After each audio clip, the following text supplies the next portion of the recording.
Bueno, yo te planteaba, a ver, dentro de este análisis retrospectivo y prospectivo, aunque eres historiador y no tienes bola de cristal, pero al final de cuentas tenemos un conjunto de cosas hoy aquí, que es un regreso del PRI a Los Pinos, un conjunto de reformas anunciadas que no se alcanza a conocer a plenitud porque faltan las letras chiquitas de dónde estará precisamente un asunto como la reforma energética, la reforma sendaria.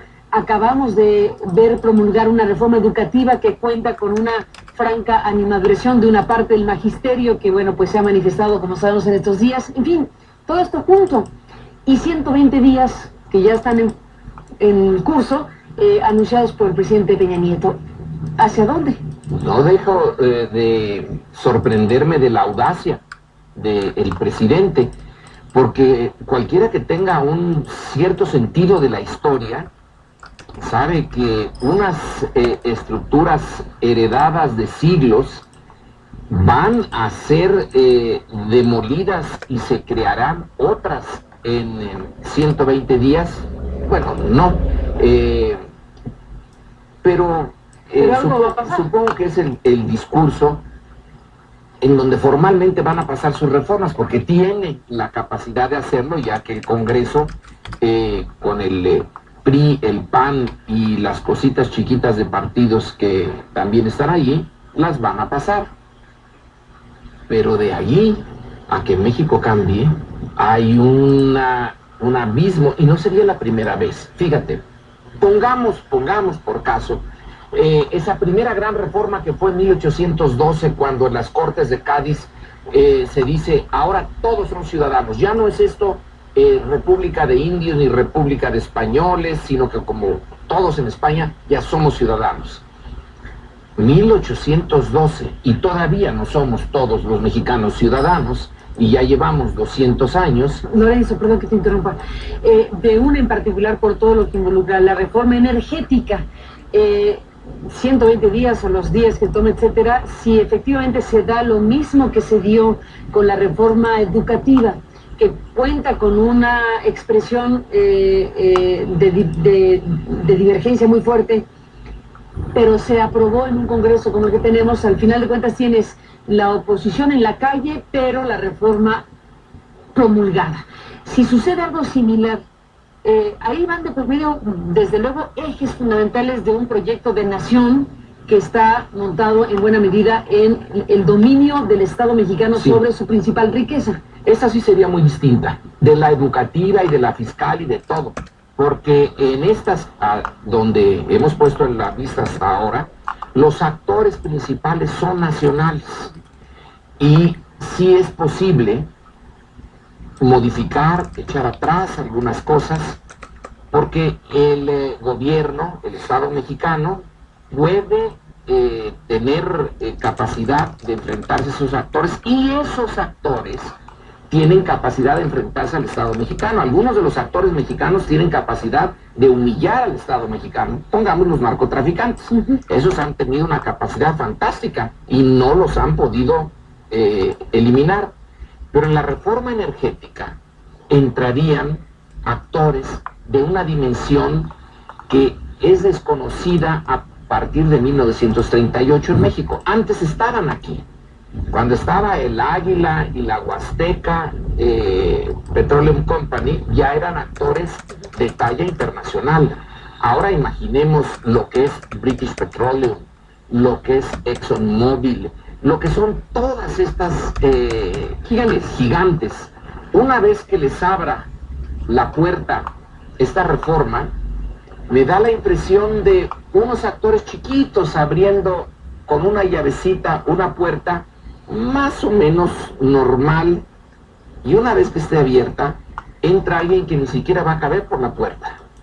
Va a tener que hacer un esfuerzo, pero una vez que esté dentro, todos los otros actores, incluyendo al Estado, incluyendo a su presidencia y a su Congreso y a los gobernadores, van a quedar relativamente enanitos comparados con los que vienen. Esa reforma es en realidad la reforma. Me preocupa muchísimo, porque México ya dio esa lucha. Entonces, ¿por qué volverla a revivir? Costó un montón de esfuerzo político, la idea inicial de don Porfirio fue muy fácil. Como va a ser relativamente fácil hacer la reforma ahora y que el Congreso la apruebe, pues desde luego que la va a aprobar. Deshizo la legislación anterior y le dio la propiedad del petróleo a quien tuviera la propiedad de la superficie. Eso fue lo que hizo don Porfirio. Tenía una idea, pues, digamos, naif de lo que era la industria petrolera. No sabía cuánto petróleo había en México, y si lo sabía, pues no lo dijo.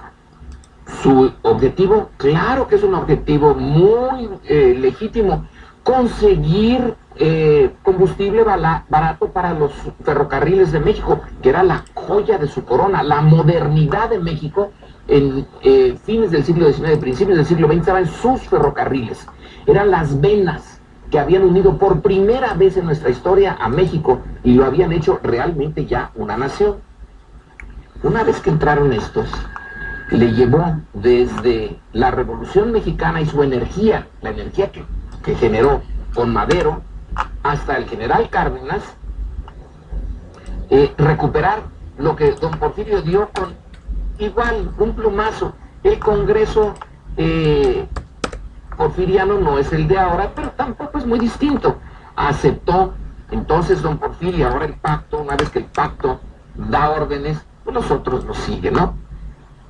Pero una vez metidos estos, y una vez que ya empezaron a explotar la riqueza, lo de combustible barato para el ferrocarril fue cosa de niños.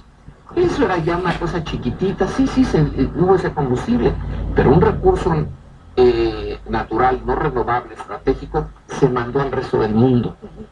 ¿Y para la riqueza de quién? No de México, porque la industria petrolera en manos de los extranjeros en esos años de 1910, que es 11, pues cuando empieza el 12, el esfuerzo, hasta 38, no dejó gran cosa. ¿O tú te acuerdas de algo así que digamos, qué barbaridad? Sin ellos, esto México no lo hubiera hecho. Pero sí hizo ricos a más de uno afuera. Quitarlos fue una proeza y una coyuntura, la Segunda Guerra Mundial que se venía encima. Si no es por eso, dudo que hubiéramos podido llevar a cabo esta proeza. Logró durante mucho tiempo Pemex, ya como empresa del Estado y como monopolio del Estado, sostener la industrialización mexicana de la segunda posguerra. Hoy hablaremos del video que ha circulado en internet donde se ve el secuestro de un hombre en las calles de la ciudad. Para la industrialización en México, no para exportar. México exportaba tan poquito, porque importaba un poco, pero era para mantener su balance. Luego viene López Portillo, salvar el desastre económico que ellos habían hecho con el petróleo. Y de entonces, de la explotación intensiva del petróleo y la exportación del petróleo mexicano y de hacer de eso el puntal de la Secretaría de Hacienda, ¿qué es lo que nos ha dejado? Esa decisión todavía es Pemex, todavía es monopolio del Estado, pero una parte de ese producto se va al extranjero, como no se iba antes. Buen punto, Lorenzo. Después de la pausa regresamos en esta conversación sobre lo que llamas nuestra tragedia persistente. Volvemos.